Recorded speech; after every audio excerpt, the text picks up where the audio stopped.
오늘은 디모데 후서 2장 14절 말씀부터 볼 차례입니다. 디모데 후서 2장 14절로 해서 19절의 말씀 우리가 함께 읽고 말씀을 같이 나누겠습니다. 자, 같이 읽습니다. 너는 저희로 이 일을 기억하게 하며 말다툼을 하지 말라고 하나님 앞에서 엄히 명하라. 이는 유익이 하나도 없고 도리어 듣는 자들을 망하게 함이니라. 내가 진리의 말씀을 옳게 분별하며 부끄러울 것이 없는 일꾼으로 인정된 자로 자신을 하나님 앞에 드리기를 힘쓰라. 망령되고 헛된 말을 버리라. 저희는 경건치 아니함에 점점 나아가나니 저희 말은 독한 창질의 썩어져감과 같은데 그 중에 후메네오와 빌레도가 있느니라. 진리에 관하여는 저희가 그릇되었도다. 부활이 이미 지나갔다 하므로 어떤 사람들의 믿음을 무너뜨리느니라. 그러나 하나님의 견고한 터는 섰으니 인침이 있어 일러스되 주께서 자기 백성을 아신다 하며 또 주의 이름을 부르는 자마다 불의에서 떠날지어다 하였느니라. 아멘. 자, 이 디모데후서 2장은요, 이 앞부분에서 우리가 지난번에 본 대로 지난번에는 디모데로 하여금 여러 사람들에게 이 진리의 말씀을 가르치라라는 그런 말씀을 했죠. 그리고 그래서 그 사람들이 또 다른 사람들을 가르칠 수 있도록 하라. 그것은 이제 진리의 이 말씀이 끊기지 아니하고 계속해서 후대에 증거될 수 있도록 그렇게 하라. 교회는 마땅히 그 일을 또 해야 될 거라고 봅니다. 자, 그렇게 이제 앞부분에서 보았고요. 오늘은 이제 후반절인데 2장 후반절 14절부터 오늘 보는 건데, 여기 14절 이하에 어떤 말씀이 있냐면 특별히 여기 15절 말씀에 그런 말씀이 있습니다. 내가 진리의 말씀을 옳게 분별하며, 자, 이런 말씀이 있습니다. 모든 말씀을 가르치는 자는 당연히 이것이 분명해야 됩니다. 진리의 말씀을 옳게 분별한다라는 이것입니다. 사실 가르치는 자가 또는 설교하는 자가 진리의 말씀을 옳게 분별하지 못하면서도 설교를 한다면 그 설교를 듣는 사람들은 또 얼마나 황당한 그런 경험을 하겠습니까? 물론 우리는 그런 경우를 많이 당하게 됩니다. 하나님의 말씀을 설교한다라고 하면서도 전혀 성경의 이 진리가 아니고 이상한 논리 또는 잘못 해석하는 이런 것을 가지고 설교하는 이들을 우리는 가끔 보게 됩니다. 그랬을 때 참 답답한 마음 금할 길 없습니다. 성경에서 말씀하는 것이 무엇인지를 분명히 알아야 됩니다. 아마 많은 사람들이 실족하게 되는 경우 중에 하나가 이 진리의 말씀을 옳게 분별하지 못하고 한마디로 잘못 해석하고 엉터리로 해석하는 그런 것 때문에 많은 사람들이 아마 실족하게 될 거라고 봅니다. 그래서 말씀을 전하는 자들은 책임이 무척 큽니다. 그는 정말 부지런히 이 말씀이 무엇을 뜻하는지를 잘 알기 위해서 노력을 해야 됩니다. 말씀을 가르치는 자가 그렇지 못하다면은 그런 자격이 없습니다. 제가 이제 신학교에서도 학생들에게 이제 여러 가지 과목을 가르치기도 합니다. 이번에도 설교학이라는 걸 가르쳤고, 그 전에도 칼빈주의 이런 것도 가르치고, 이제 그런 걸 가르치는 이유는 그게 이제 우리 그 커리큘럼이라고 하는 학교의 그 여러 가지 그 계획이 있는데 거기에 이제 이런 과목들을 또 가르치게 되어 있기 때문에 그렇게 합니다. 하지만 저는 학생들에게 제가 이런 다른 과목을 가르칠 때에도 저는 늘 강조하는 것이 성경입니다. 성경. 학생, 특별히 신학생이 성경을 제대로 알지 아니하고 성경을 제대로 읽지도 아니하고 성경을 제대로 알려고 노력도 아니하고 그러면서 신학을 배운다는 것은 전부 거짓말장이다. 그 사람에게는 나중에 그가 설교자가 될 자격이 없다. 그러니 다른 어떤 과목보다도 가장 부지런히 하나님의 말씀을 읽고 묵상하고 연구하고 하라. 저는 늘 그렇게 이야기를 합니다. 그래서 하나님의 말씀, 즉 진리의 말씀을 옳게 분별하는 이것이 아주 중요한 문제이기 때문에 지금 디모데에게 그 말씀을 해주는 것이 이 오늘 볼 우리 전체 말씀에 그것이 가장 주요한 말씀이다라고 생각이 됩니다. 자, 이제 여기 보면은요 14절에 이렇게 시작합니다. 너는 저희로 이렇게. 자, 너는 이라고 한 것은 당연히 디모데를 이야기하는 겁니다.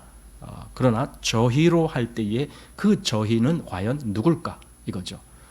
여기 이 14절부터 제일 끝 26절까지 보면은 너라는 말과 저희라는 말이 계속 비교가 되고 있습니다. 그래서 여기 저희라는 말이 여러 번 나오는데 여기 14, 16, 17, 18, 25, 26 이렇게 6번이나 저희라는 말로 나오고 있습니다. 과연 여기 이 저희라는 사람은 누굴까? 예. 과연 디모데를 가리키면서 너와 저희라고 하는 그 둘의 구별점은 무엇일까? 여기 보면은 바로 아까 말씀드린 대로 진리의 말씀을 옳게 분별하는 사람인가 아닌가 거기에서 갈라지는 겁니다. 여기서 저희라고 말하는 사람들도 교회 내에 있으면서 교회에서 영향력을 끼치는 아마 지도자의 위치에 있는 사람들 같습니다. 그렇기 때문에 참 지도자와 그렇지 아니한 지도자를 어떻게 구별할 건가 했을 때에 진리의 말씀을 옳게 분별하는 자가 누구냐라는 거죠. 진리의 말씀을 옳게 분별하는 자가 참 지도자가 되는 거죠. 그렇지 못하면은 그는 오히려 교회에 더 악한 영향을 끼치는 그런 그래서 여기서 말한 대로 저희라고 하는 그 부류에 들어가는 사람이 됩니다. 자, 14절 한번 보십시오. 너는 저희로 이 일을 기억하게 하여 말다툼을 하지 말라고 하나님 앞에서 엄히 명하라. 자, 저희로, 그러니까 여기 저희가 아까 말한 대로 성경의 진리를 제대로 분별치 못하면서 이런저런 말을 많이 하니까 그것 때문에 오히려 다툼이 되는 거죠. 교회 내에서 신앙적인 이 노선이 하나로 나가질 아니하고 막 이것저것 여러 가지가 나오면은요 그 교회는 매일 다퉈야 돼요. 네가 옳으냐 내가 옳으냐 그거 매일 다퉈야 돼요. 자, 그러면은 과연 그 교회가 무슨 덕을 세우겠습니까? 어떻게 복음을 드러내고 어떻게 신앙의 이 순수한 아름다움을 드러낼 수가 있겠습니까? 다투다가 서로 또는 마음에서 상처를 입고 서로 간에 거리가 멀어지고 그러면서 무슨 형제요 자매요 라는 말을 할 수가 있겠습니까? 그래서 교회는요 이 신앙적인 노선이 한 가지로 가야 돼요. 설령 우리가 개인적으로 약간의 차이가 있을 수도 있지요. 그렇더라도 빨리 이 하나로 같이 가는 그런 마음을 가져야 돼요. 지금 이렇게 가끔 겨울이 오면은요 하늘에 그 아침 일찍 또는 저녁 늦게 이때 보면은 철새들이 날아가는 것을 볼 수가 있어요. 아침 일찍이 꼭 저희 집에서 보면은 그 동쪽에 해가 뜨는 쪽으로 철새가 이렇게 날아가는 것이 보여요. 또 이렇게 저녁대로 넘어가면은 또 이 반대쪽에서 보이고 그러더라고요. 그런데 그 무리가 이렇게 뭐 그게 기러기인지 뭔지 모르겠지만 하여튼 무리가 져서 이렇게 날아가거든요. 한 열댓 마리 이렇게 날아갑니다. 그런데 날아가다 보면은 이 새들 중에 어떤 새는 잠시 무리에서 이탈하는 새가 있어요. 이제 무리가 쭉 가는데 어떤 새가 이 옆으로 가는 거예요. 이렇게 가다가 어떤 때는 한 마리가 어떤 때는 두 마리가 이렇게 옆으로 가는 거예요. 가다가는 아차 내가 잘못 들어왔구나 하고 그걸 깨달았는지 얼른 다시 무리 속으로 합해요. 아마 그런 걸 여러분 보셨을지 모르겠어요.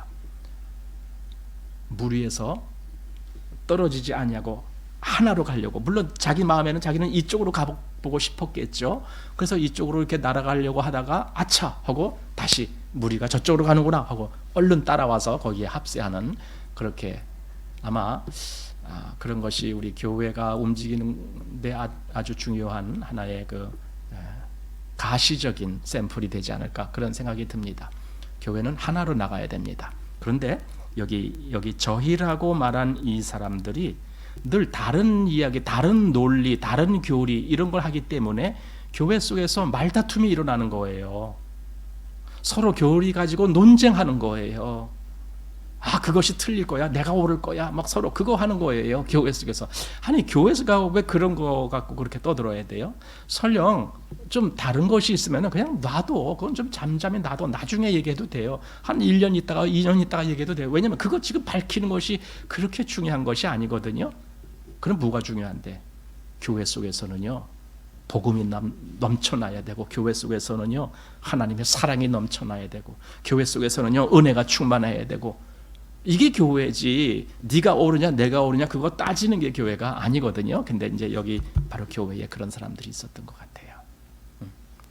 그래서 너는 저희로 이 일을 기억하게. 여기 이 일이라는 것은 이제 앞에서 말씀한 그 여러 가지를, 그 복음에 관한 그런 내용들을 다 또 사도 바울로부터 전해받은 그런 모든 그런 것 다 이야기하는 겁니다. 그래서 이것들을 기억하게 하여 말다툼을 하지 말라고, 그리고는 하나님 앞에서 엄히 명하라. 지금 디모데에게 그렇게 말할 때 너가 그냥 개인적으로 가서 쓱 권면하는 식으로 말하지 말고 하나님 앞에서 말하라는 거예요. 하나님 앞에서 엄히 명하라는 거예요. 이렇게 교회 속에서 여러 가지 말다툼이 일어나는 것은요, 아주 엄하게 다스려야 된다는 뜻이에요. 이건 쉽게 넘어갈 문제가 아니라는 거예요. 교회 속에서 괜히 이런 걸 가지고 저런 걸 가지고 말다툼하는 거, 그런 것은 하나님 앞에서 엄히 명하라, 이렇게 됐습니다. 여기 하나님 앞에라는 말이 그 다음에 또 나옵니다. 어디 나오냐면 15절 끝부분에서도 또 나옵니다. 그 디모데 보고 너 자신을 여기 부끄러울 것이 없는 일꾼으로 인정된 자로 자신을 하나님 앞에 드리기를 힘쓰라. 그러니까 14절에서도 하나님 앞에, 그리고 15절에서도 하나님 앞에, 이렇게 두 번이나 나오는 걸로 봐서 이 일이 얼마나 엄중한 일인가라는 것을 디모데에게 아마 인식시켜주고 있다라고 봅니다.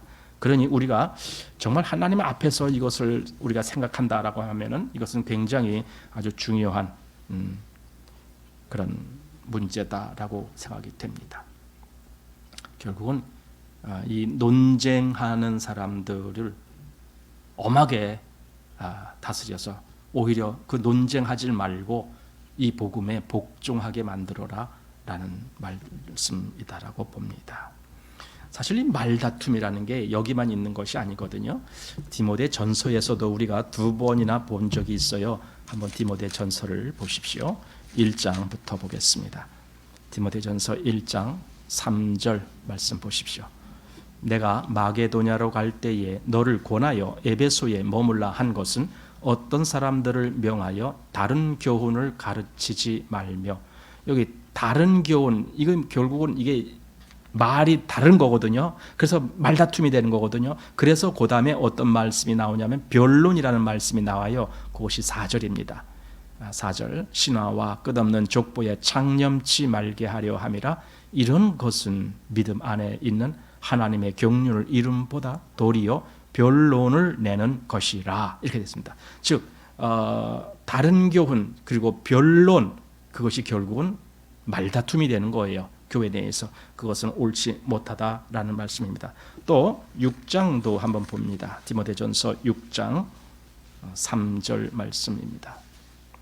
누구든지 다른 교훈을 하며 바른 말 곧 우리 주 예수 그리스도의 말씀과 경건에 관한 교훈에 창념치 아니하면 저는 교만하여 아무것도 알지 못하고 변론과 언쟁을 좋아하는 자니. 예, 그렇죠. 아까 이제 1장에서 본 것과 똑같은 말씀을 다시 또 반복해서, 다른 교훈을 말하는 자는 교회 속에서 계속 언쟁이 나오고 계속 뭔가 다툼이 나오고 변론이 되고 이렇게 될 수밖에 없어요.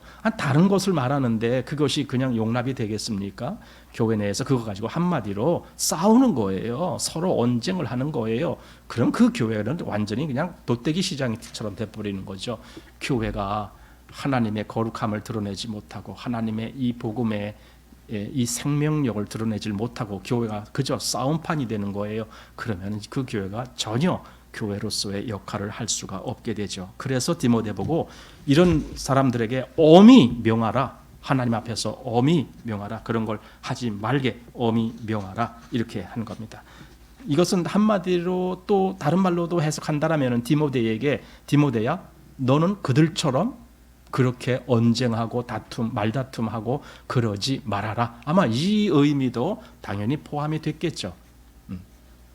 그래서 디모데를 그 말다툼하는 것을 금할 뿐더러 너 자신도 그러지 말아라. 왜냐하면 이 말다툼이 결국은 어떻게 되느냐. 2장 14절 말씀에 보면은 그 끝부분에 그렇게 말씀되어 있어요. 이는 유익이 하나도 없고 도리어 듣는 자들을 망하게 함이니라. 이거죠. 그 다툼하고 할 때에 누가 옳으냐 이렇게 다툼하는 것은요, 다른 사람들에게 어떤 영향을 끼치느냐, 이건 유익이 하나도 없어요. 유익이 하나도 없어요. 그리고 오히려 어떤 사람들은 그 다툼으로 인해서 망하게 돼 있어요. 듣는 자들로 망하게 함이니라. 물론 이때 망하는 사람들은 정말 믿음이 올바로 서지 못한 사람들이죠. 하지만 그들도 교회에서는 얼마든지 다시 믿음으로 세움받을 수 있는 기회가 주어져야 되는 사람들인데 오히려 망하게 되는 거예요. 그러니 이게 얼마나 나쁜 이런 모습인가요? 교회 내에서는 그래서요, 언쟁을 하는 것이 아니에요. 논쟁이 아닙니다. 그거는 어디 저 바깥에 가서 하든지 말든지 하고, 교회는 오직 하나님의 이 은혜의 복음과 진리의 말씀과 그리고 그 사랑의 역사가 나타나게 하는 그것이 교회입니다. 그래서 망하게 한다. 즉 믿음에 큰 손실을 입게 한다. 정말 참 그리스도인이 되었던 어떤 사람들에게조차도 만약에 그런 영향력이 미쳐진다면 비록 그들이 완전히 망하는 건 아닐지라도 그들의 믿음에 많은 손실을 얻게 한다. 이런 것이 있기 때문에 절대로 그렇게 논쟁이나 말다툼하지 말게 하라. 이거죠. 15절 말씀을 보겠습니다. 네가 진리의 말씀을 옳게 분별하며 부끄러울 것이 없는 일꾼으로 인정된 자로 자신을 하나님 앞에 드리기를 힘쓰라. 그러니까 14절과 15절은 대조가 됩니다. 14절은 저희라고 하는 그 사람들은 그렇게 말다툼하고 그러는 거고, 그러나 디모데야 너는 이 15절처럼 이렇게 해야 된다. 이거죠. 15절. 진리의 말씀을 옳게 분별하며. 그러니까 말다툼이 나오는 것 중에 하나는 옳게 분별하지 못하고 각자 자기 나름대로의 해석이 있기 때문에 그러는 거예요. 그래서 10사람이 있으면은 의견이 한 서너 개 여러 가지로 이렇게 갈라질 수가 있죠. 이것이 각각 자기가 원하는 대로 해석을 하기 때문에 그렇죠. 그러나 디모데야 너는 진리의 말씀을 옳게 분별하며 부끄러울 것이 없는 일꾼으로. 이 두 가지입니다. 지금 디모데에게 사도가 강하게 권면하는 것이 그겁니다. 첫 번째는 너는 진리의 말씀을 옳게 분별해야 돼요. 자, 그런데요, 저도 그렇지만은 아마 여러분들도 그런 걸 느낄지 몰라요. 말씀을 읽으면서 그것을 해석하고 뜻을 찾는데 어떤 때는 이게 내가 옳게 지금 해석을 하고 있는 걸까? 내가 이 말씀을 읽고 이렇게 해석을 하고 이런 뜻이구나 하고 이렇게 했는데 과연 이게 진짜 옳은 걸까? 라고 질문을 해봐야 되는 거죠. 왜냐하면 내 해석이 다 옳다라는 게 아니잖아요. 내 해석이 항상 옳으면 그 생각을 갖고 있으면요 아주 위험한 사람이 돼요. 자기 해석이 항상 옳다라고 여기는 사람은요 절대로 남하고 이렇게 화합을 못해요. 싸우는 거죠, 한마디로. 그러면은 내가 그렇게 말씀을 해석하고 할 때도 이것이 옳은지 그른지에 대해서 계속 찾아야 되는 거예요. 교회 속에서도 성도들 간에도, 또는 예를 들어 목사도 있잖아요. 교회는 당연히 목사하고도 이것이 정말 그런지 아닌지 교류가 있어야 되고, 또 설교 말씀에서도 이 말씀이 나올 때 어떻게 나오는지도 들어봐야 되고, 또 여러 방면에서 성경 여기 한 곳만의 문제가 아니고 성경 전체에서 우리가 이런 말씀과 관련된 이런 말씀들을 통해서 어떻게 그것이 성경에서 해석되어지는지도 찾아야 되고, 한마디로 성경을 옳게 해석하려면은요 많은 노력을 해야 돼요. 왜냐하면 우리가 완벽하게 해석하는 자가 아니기 때문에 오히려 겸손한 자세로 더 배우려는 그런 마음으로 많은 노력을 해야 됩니다. 그래서 여기 디모데에게 첫 번째로 권면한 것이 너는 진리의 말씀을 옳게 분별하라 이거죠. 분별한다라는 말은 쪼갠다는 의미가 있어요. 또는 이렇게 정확하게 자른다라는 의미가 있어요.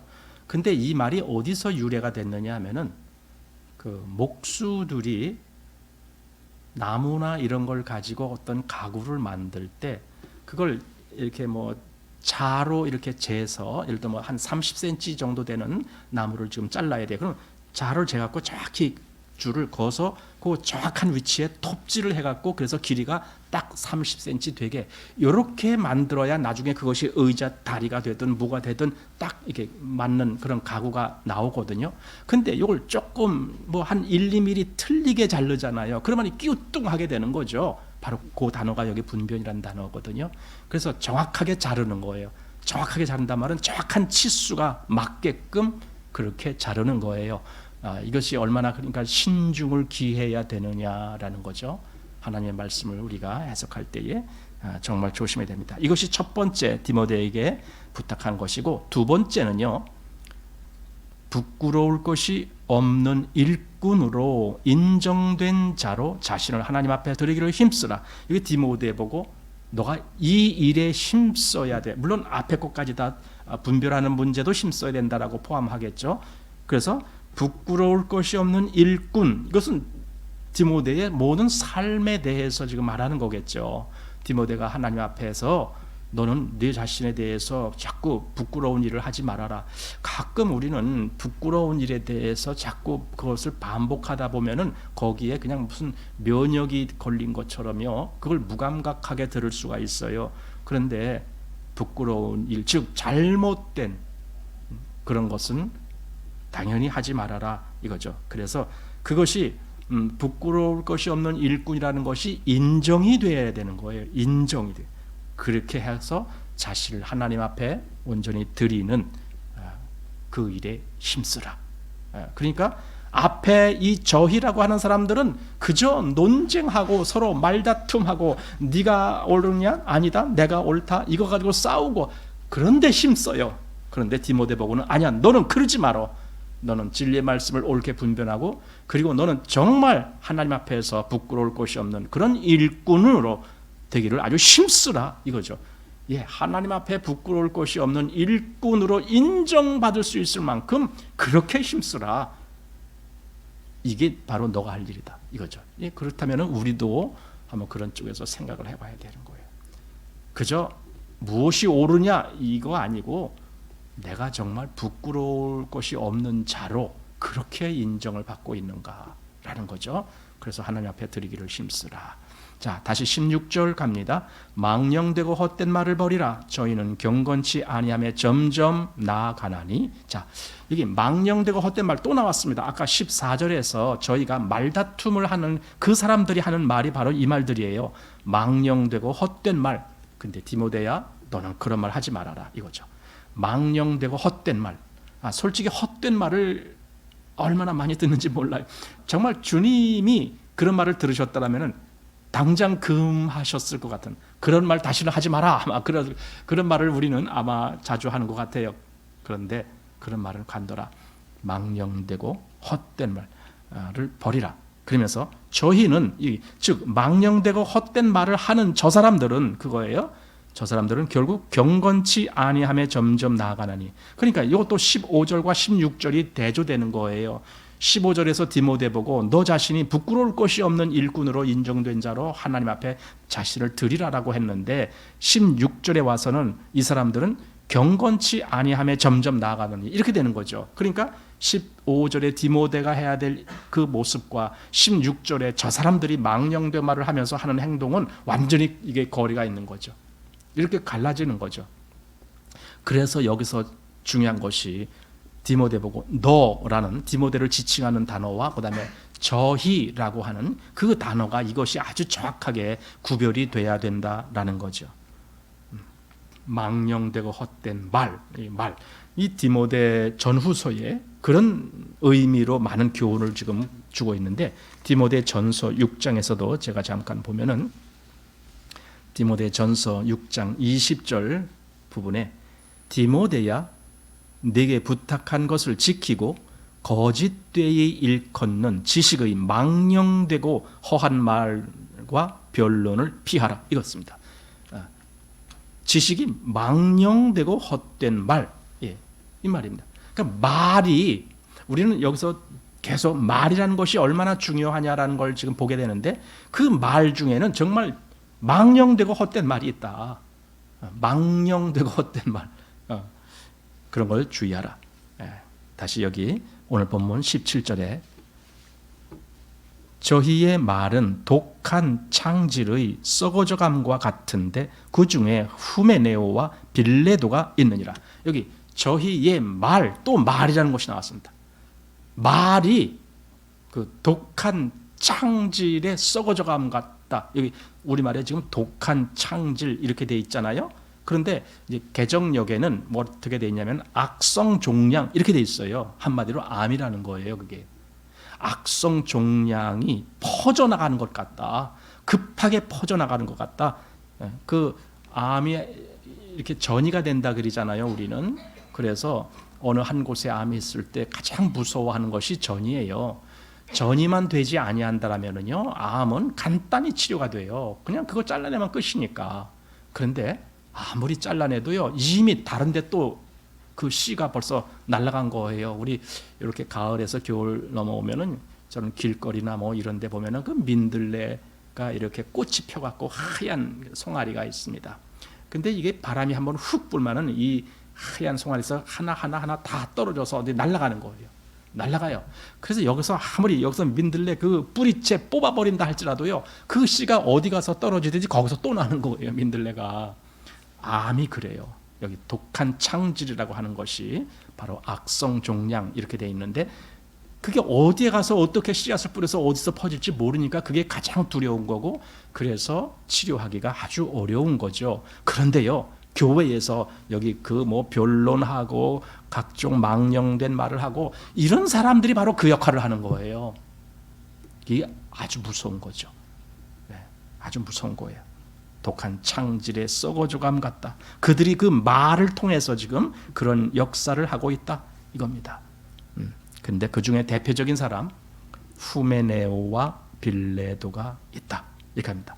이 후메네오는 디모데 전서 1장 20절에서도 거기서도 경고했던 사람이에요. 그러니 이 후메네오라는 사람이 지금 디모데 전서 후서에 계속 두 번이나 이름이 나오는 걸로 봐서는요, 이 사람의 아주 그 역할이 아주 크게 이렇게 영향을 미쳤는가 봐요. 다른 사람들에게 그 악한 영향력을 미친 사람 중에 대표적인 사람 바로 후메네오 같습니다. 그리고 후메네오와 빌레도가 있느니라. 디모데 전서 후서에 이 공통적으로 나오는 특징 중에 하나가 그겁니다. 교회 내에서 이렇게 악한 영향력을 끼치는 그 대표자들을 사도 바울은 가차없이 그들의 이름을 공개해버리고 있습니다. 왜냐하면 이것은 엄중한 문제이기 때문에. 그냥 이런 일이 없게 하라 그렇게 말하지 아니하고 누구 바로 이런 사람들이 그런 사람들이다 하고 아주 담대하게 그들의 그 이름까지 지목하는 그런 것을 보게 됩니다. 그래서 후메네오와 빌레도라고 하는 사람 여기 이름이 나왔습니다. 자, 18절 진리에 관하여는 저희가 그릇되었도다. 뭔가 좀 틀린 말을 하고 있다는 거예요. 여기 후메네오와 빌레도라고 하는 사람이 그릇되었도다. 그래서 무슨 말을 하느냐? 부활이 이미 지나갔다 하므로 어떤 사람들의 믿음을 무너뜨린다. 어떤 사람들의 믿음을 무너뜨려요. 우리 14절 끝부분에 보면은 거기는 도리어 듣는 자들을 망하게 한다 그랬죠. 망하게 하는 거예요. 근데 여기서는 지금 어떤 사람들의 믿음을 무너뜨리는 역할을 해요. 무엇 때문에 그렇게 하느냐? 그들이 말 때문에, 그들이 말로 잘못된 뭔가 진리에 대해서 잘못된 말을 퍼뜨리는 그런 일 때문에 어떤 사람들의 믿음을 무너뜨린다. 그런데 그 대표적인 것이 뭐냐? 부활이 이미 지나갔다 이겁니다. 자, 여기서 부활이 지나갔다라는 것은 어떤 의미가 있는지 좀 자세히 알 필요가 있는데, 당시에 초대교회 때 또는 여기 지금 사도 시대 때니까 더 초대 시대죠. 근데 이미 교회 내에서 이단적인 사상을 가진 사람들이 생겨났어요. 나중에 우리가 요한 1서에 보면은 거기서도 그런 사람들, 뭐 이단적인 사상을 가졌던 사람들 이런 얘기가 나오거든요. 근데 사도 바울도 사실은 교회 내에 그런 사람들이 있다는 걸 알고 그래서 지금 몇몇 사람들의 이름까지 거명하면서 주의할 것을 말씀하고 있고, 바로 그들이 여기 잘못된 교리, 진리에 관하여는 저희가 그릇되었도다 하면서 그 중에 하나, 부활이 이미 지나갔다. 여기서 부활이라는 개념은 예수님의 부활을 의미하는 것이 아니고 성도들의 부활을 의미하는 거예요. 성도들의 부활이 약속되어졌는데 이들이 말하는 것은 부활은 이미 지나간 거야. 자, 이 말이 뭐냐면요, 그렇다고 이들이 만약에 성경에서 말하는 마지막 때의 부활을 의미하는 거냐 하면 그건 아니에요. 마지막 때의 부활을 의미하는 것이 아니라 우리가 그 영적인 해석을 할 때에 우리가 그리스도와 함께 다시 살아났다, 그 얘기를 하잖아요. 우리는 그리스도와 함께 죽고 그리스도와 함께 살아났다. 이것이 영적인 부활이거든요. 죽은 자가 살아났기 때문에 영적인 부활인데, 그것을 이야기하지 마지막 때에 오는 이 몸의 부활, 즉 이 육체가 다시 부활하는 것은 부인하는 거예요. 그러니까 마지막 때에 있을 부활은 부정하는 거예요. 그것이 한마디로 이단적인 사상이거든요. 그러면서 부활은 영적인 의미에서 우리가 이미 그리스도와 함께 살아났어, 이미 부활한 거야, 이렇게 말하고 부활은 이미 지나간 거야, 이렇게 말하는 거예요. 근데 그 당시에 그 이단적인 사상들의 특징이 바로 그거예요. 자꾸만 영적인 의미만 찾아가는 거예요. 영적인 의미, 우리 영이 어떻게 되느냐, 영이 어떻게 되느냐, 내 육신, 내 몸이 어떻게 되느냐는 별로 신경 안 써요. 그래서 그들의 삶에서도 신경을 안 써요. 육체가 하는 일은 다 더러운 일이냐, 이렇게 치부합니다. 그러니 아니 로마서 12장에 보면은 너희 몸을 하나님이 기뻐하시는 거룩한 산제사로 드리라, 이렇게 했는데 그것이 전혀 이들에게는 해당이 안 되는 거예요. 우리 삶이, 우리의 몸이 어떻게 되든 그것조차도 하나님께 영광스럽게 되기를 바라는, 그것을 이들은 모르고 있습니다. 다만 영적인 해석만 하는 거예요. 영적으로 어떻고 영적으로 어떻고. 그래서 여기서 이제 나온 이단자들이 우리가 잘 아는 영지주의라는 자들이 있습니다. 영지, 그노시스트라고 하는 그런 영지주의 이단입니다. 그것은. 근데 그들이 바로 이 영적인 그것만을 이야기하는 거예요. 그것만이 중요시하다. 몸이 어떻게 되는지 그건 어차피 그건 다 버려질 건데, 이러는 겁니다. 그래서 어떤 죄를 범하고도요, 그것이 만약에 자기 영이 그것을 한 것이 아니고 자기 육이 그것을 한 거다, 그러면은 전혀 자기한테는 아무런 뭐 잘못된 것이 없다, 이런 식으로 해석을 하는 경향이 있죠. 어쨌든 이 육, 즉 이 육신의 삶에 대해서는 전혀 중요한 것이 없고 오직 영적인 것만 중요하다라는 거예요.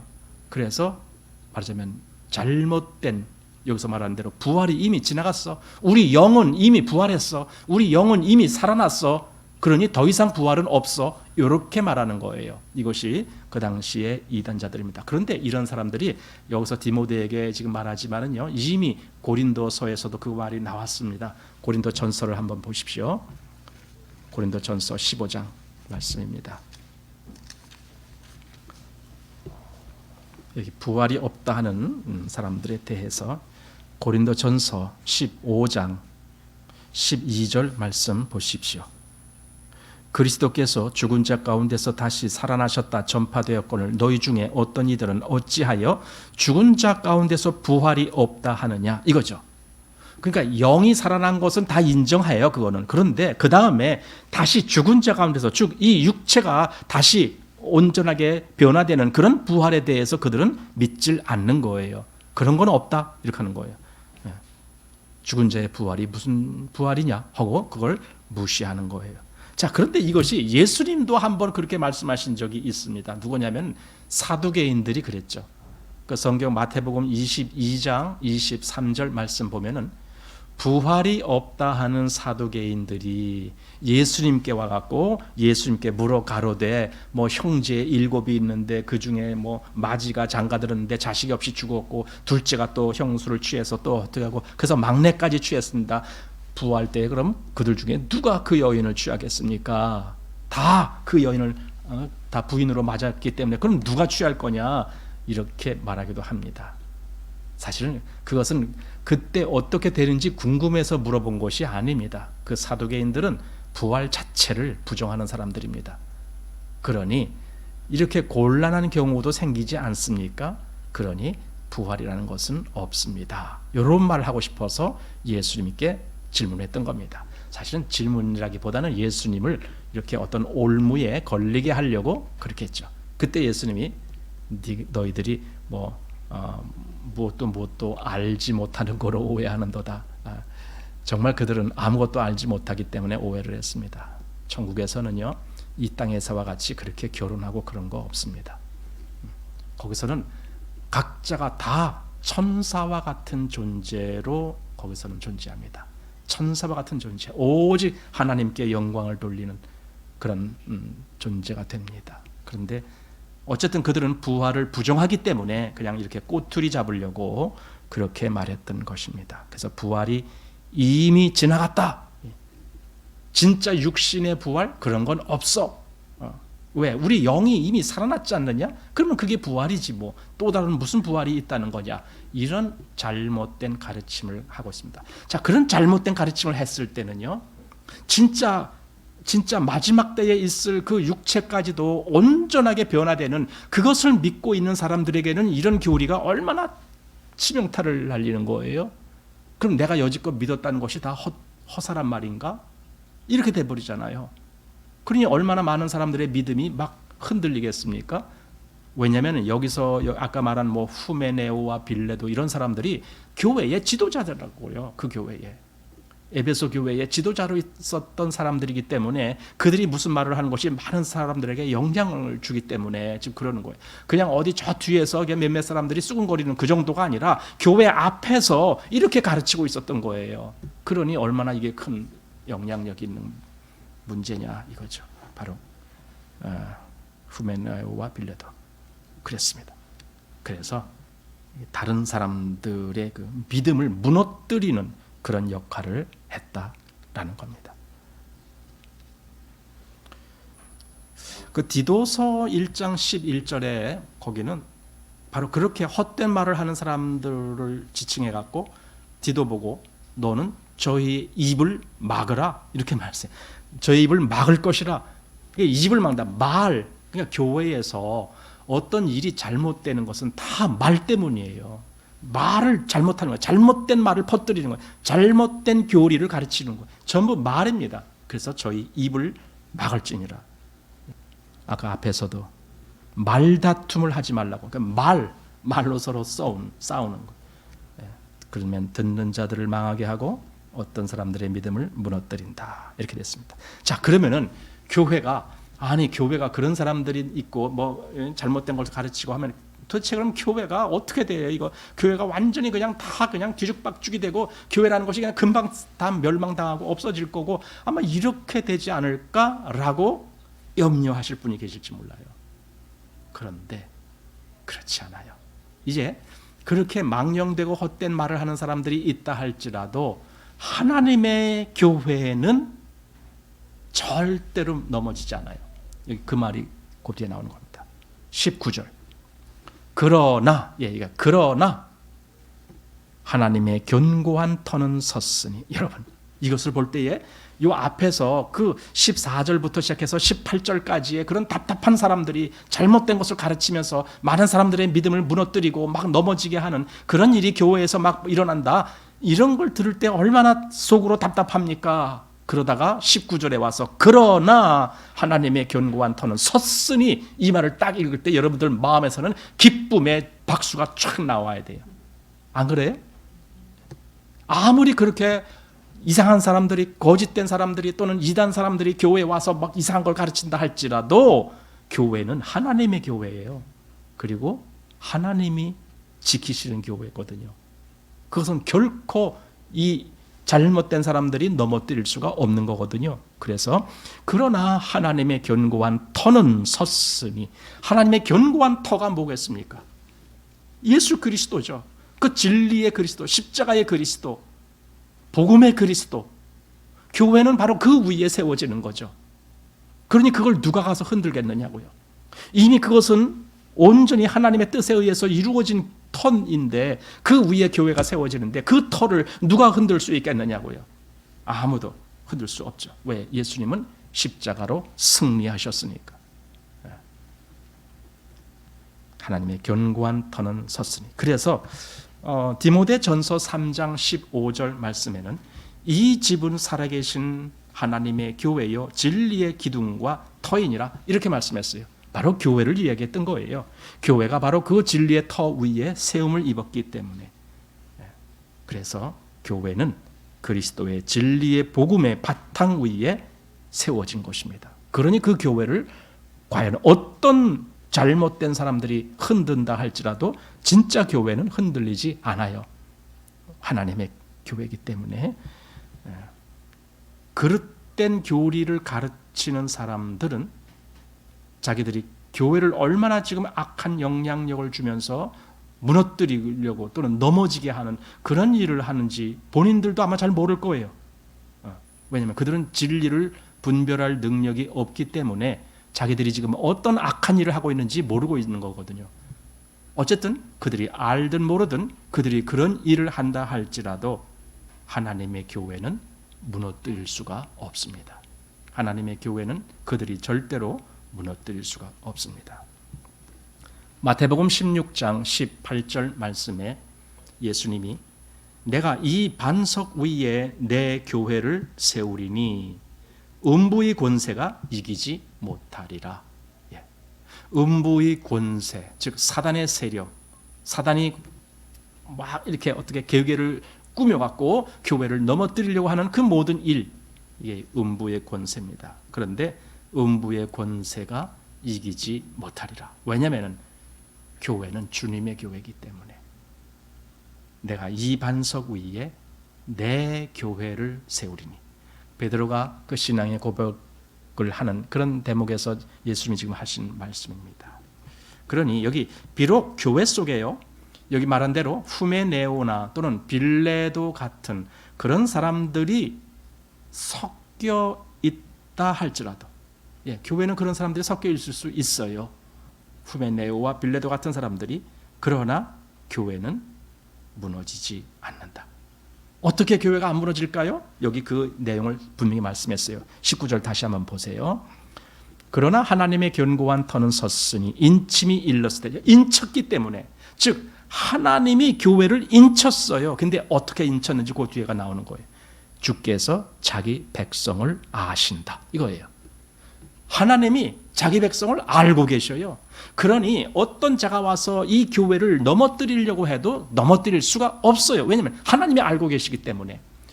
아니, 하나님이 알고 계시면은 그는 하나님 영역 안에 있는데 그걸 누가 와서 뺏을 수가 있어요? 예수님이 분명히 말씀했어요. 내 아버지는 만유보다 크심에 아무도 아버지 손에서 빼앗을 수 없느니라. 그러니 여기 주께서 자기 백성을 아신다 하시며 이렇게 됐습니다. 여기 자기 백성을 아신다라는 말은 민수기에 나오는 말씀을 인용한 거예요. 거기 민수기에 많은 사람들이 모세를 거역하고 대적하고 했던 그런 일이 있었거든요. 그때 여기 아신다, 민수기를 한번 보십니다. 여기 민수기 16장 말씀을 보면서 우리 자세히 좀 살피겠습니다. 민수기 16장 5절 말씀. 자, 여기 누가 나오냐면은 고라, 루벤, 다단, 아비람 이런 사람들의 그 반역하는 행위가 그 앞에 나왔거든요. 그리고 5절 말씀에 4절부터 아예 읽겠습니다. 모세가 듣고 엎드렸다가 고라와 그 모든 무리에게 말하여 가로되 아침에 여호와께서 자기에게 속한 자가 누구인지 거룩한 자가 누구인지 보이시고, 이겁니다. 바로 이 말씀이 이제 지금 디모데후서에서는 주께서 자기 백성을 아신다, 이렇게 지금 약간 의역을 해서 해석을 한 겁니다. 그러나 원래 말씀은 그겁니다. 여호와께서 자기에게 속한 자가 누구인지 아신다, 이거예요. 그래서 그것을 다 드러내신다, 그걸 보이신 것이다. 고라, 다단, 아비람, 너희들이 여호와께 속한 자인지 아니면은 여기 지금 모세와 아론 이들이 여호와께 속한 자인지 누가 여호와께 속한 자인지 여호와께서 다 아시니까 그대로 드러내실 것이다 이거죠. 여기 계속 민수기 16장 계속 손가락을 짚고 다시 본문으로 오십니다. 그래서 19절 지금 말씀 보고 있었죠. 그러나 하나님의 견고한 터는 섰으니 인침이 있어 일렀으되 주께서 자기 백성을 아신다 하며, 그러면서 또 한 가지, 또 주의 이름을 부르는 자마다 불의에서 떠날지어다 하였느니라. 요 말씀도, 즉 주의 이름을 부르는 자마다 불의에서 떠날지어다, 요 말씀도 그대로 민수기 16장에서 인용이 됐습니다. 한번 거기 다시 가보겠습니다. 민수기 16장 이 말씀 25절 말씀을 한번 보시기 바랍니다. 어떻게 이것이 약간 의역이 돼갖고 인용이 됐는데 원래는 이렇게 되어 있습니다. 25절 모세가 일어나 다단과 아비람에게 가니 이스라엘 장로들이 쫓았더라. 모세가 회중에게 일러 가로되 이 악인들의 장막에서 떠나고, 바로 이 말입니다. 이 악인들의 장막에서 떠나고, 떠나라는 말, 악인들의 장막에서, 즉 그들과 합세하지 말아라. 그들의 이 잘못된 일에 너희들은 가서 개입하지 말아라. 너희들은 그들과 구별되라. 그들과 떠나라 이거죠. 그들에게서 떠나라, 구별되라. 그 말을 다시 오늘 본문 오면은 그러겠습니다. 주의 이름을 부르는 자마다 불의에서 떠날지어다, 이렇게 되어 있습니다. 그래서 이 두 말씀이 다 민수기 16장에서 인용을 하면서 그렇겠습니다. 떠날지어다. 그래서 여호와께서 자기에 속한 자가 누구인지 다 아신다. 우리 그런 말씀 아시죠? 요한복음 17장 3절에 영생은 유일하신 참 하나님과 그의 보내신 자 예수 그리스도를 아는 것이니다. 자, 누가 아냐고요? 누가 누구를 안다는 소리입니까?